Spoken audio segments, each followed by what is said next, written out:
சொல்லுங்கள் பாட்டி, ரொம்ப போர் அடிக்குது. இன்டர்நெட்டும் வேலை செய்யல, வைஃபையும் எடுக்க மாட்டேங்குது பாட்டி. இந்த காலத்தில் தான் ஏதோ இன்டர்நெட்டு, ஒய்ஃபை, மொபைலு அது இதுன்னு சொல்கிறீங்க. அந்த காலத்துலலாம் நாங்கள் இந்த புத்தகம்தான் படிப்போம் எங்கள் பொழுதுபோக்குக்காக. படிச்சுக்கிட்டலாம் இருந்தால் போர் அடிக்கும் பாட்டி. அப்படி சொல்லாத டாக்கண்ணா, படிக்க படிக்க படிக்க அந்த கதையோட சுவாரஸ்யம் நம்ம கதைக்குள்ளேயே போயிடும், நம்மளுடைய கற்பனை சக்தி அதிகமாகும். அதெல்லாம் இருக்கட்டும், எனக்கு இப்போ ஒரு கதை சொல்லுங்கள். சரி சரி வா சொல்கிறேன்.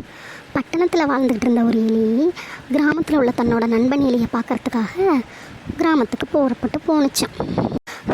அப்புறம் கிராமத்தில் உள்ள எலியும் பட்டணத்துலேருந்து தன்னோட நண்பன் தன்னை பார்க்க வந்ததை நினச்சி அன்போடு அவனை வரவேற்று உபசரித்து கிராமத்தில் கிடைக்கிற விதவிதமான பண்டங்கள், தானியங்கள் அதெல்லாம் விருந்தா அந்த நகரத்து எலிக்கு கொடுத்துச்சான். அந்த உணவு வகையெல்லாம் நகரத்து எலிக்கு பிடிக்கவே இல்லையாம். நண்பனே, இந்த பண்டங்களையா தின்னுட்டு இந்த பட்டிக்காட்டில் எப்படி தான் வாழ்கிறியோ எனக்கு தெரியல அப்படின்னு நகரத்தேலி சொன்னிச்சான். அது கரெக்டு தானே பாட்டி? வில்லேஜில் என்ன பெருசாக ஃபுல் இருக்க போகுது? அப்படி சொல்லாத கண்ணா, அதுக்கு அந்த எலி சொன்னிச்சான், நல்ல சத்தான உணவு, அமைதியான பாதுகாப்பான கிராம சூழ்நிலை, இதெல்லாம் விட எனக்கு எந்த குறையும் இல்லாத நிம்மதியாக இருக்கேன். இதை விட நமக்கு என்ன பெரிய இடம் வேணும் அப்படின்னு கிராமத்தேலி நகரத்தேலியை பார்த்து கேட்டுச்சான். அதுக்கு நகரத்தேலி சொன்னிச்சான், நண்பா, நீ ரொம்ப உலகம் தெரியாதவனா இருக்க. இப்போல்லாம் நாடு எவ்வளவோ முன்னேறிட்டு தெரியுமா? இந்த பட்டிக்காட்டில் இருக்க உனக்கு எங்கே அதை பற்றி தெரிய போகுது? நகர வாழ்வு எப்படி இருக்கும், அதோட வசதிகள் என்ன, அதில் எவ்வளோ பிரம்மாண்டமான கட்டிடங்கள் இருக்கும் அப்படின்லாம் நீ பார்த்தா தானே தெரிஞ்சுக்க முடியும். என்னோட நீ வா, நான் உனக்கு இதெல்லாம் காமிக்கிறேன் அப்படின்னு சொல்லி நகரத்தேலி கிராமத்தேலியை கூப்பிட்டுக்கிட்டு தன்னோட நகரத்துக்கு போக ஆரம்பிச்சிச்சான். அதுதான் கரெக்ட் பேராண்டி. முழுசாக நடக்கிறத பார்த்துட்டு அதுக்கப்புறம் சரி எது தப்பு எதுன்னு சொல்லு. சரி சரி சொல்லுங்கள். கிராமத்தேலி நகரத்தேலி ரொம்ப வற்புறுத்தி கூப்பிட்டதுனாலையும் அப்படியே பூலோக சொர்க்கம் அங்கே தான் இருக்குது அப்படின்னு அதுக்கு ஆசைகள் மூட்டினதுனாலையும் போய் தான் பார்த்துட்டு வருவோமே அப்படிங்கிறதுக்காக அதோட புறப்பட்டுச்சான். கட்டடத்தோட ஒளி விளக்குகளையும் விதவிதமான மனிதர்களையும் அதெல்லாம் பார்த்தோன்னே பட்டிக்காட்டிலே அசந்து போயிட்டான். விதவிதமான வண்ணத்தட்டில் அற்புதமான உணவு பண்டங்கள் இருந்துச்சான். விருந்தில் கலந்து கொண்டவங்க உயர் தரமான உணவு வகைகளை கொஞ்சம் சாப்பிட்டுட்டு மீதம் வச்சுட்டாங்களாம்.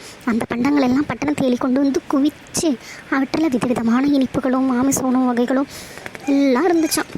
அதை பார்த்த கிராமத்தேலிக்கு இதுவல்லவா சொர்க்க வாழ்வு, நகரத்தேலி சொன்னது ரொம்ப கரெக்டு அப்படின்னு நினச்சிக்கிட்டு 2 எலிகளும் சாப்பிட போகலாமேன்ட்டு சாப்பிட போணுச்சுங்களாம். அப்போ அறையோட கதவை யாரோ படப்படப்படன்னு தட்ட சத்தம் கேட்டு 2 எலியும் பயந்துருச்சான். அச்சோ, என்னாச்சு பாட்டி? சொல்கிறேன் கேளு.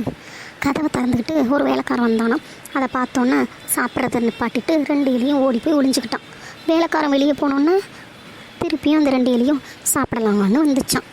அப்பன்னு பார்த்து அந்த வீட்டு முதலாளி தனது விலை உயர்ந்த நாயோட அந்த அறைக்குள்ளே வந்தாராம். அந்த நாய் என்ன பண்ணும், மோப்பம் பிடிச்சிக்கிட்டே மூளை முடுக்கள்லாம் ஓடுச்சான். மறுபடியும் அந்த எலிகள் வந்து ஓடி ஒளிஞ்சிக்கிட்டு உள்ளே போய் சாப்பிடாம போய் படுத்துக்கிட்டான். நாய் தங்களை மோப்பம் பிடிச்சி கடிச்சு விடுமோன்னு நாட்டுப்புற ரொம்ப பயந்துருச்சான். உடம்பெல்லாம் வேர்த்து போச்சான். அப்புறம் என்ன பாட்டியாச்சு, நாட்டுப்புற எலி கடிச்சிருச்சா?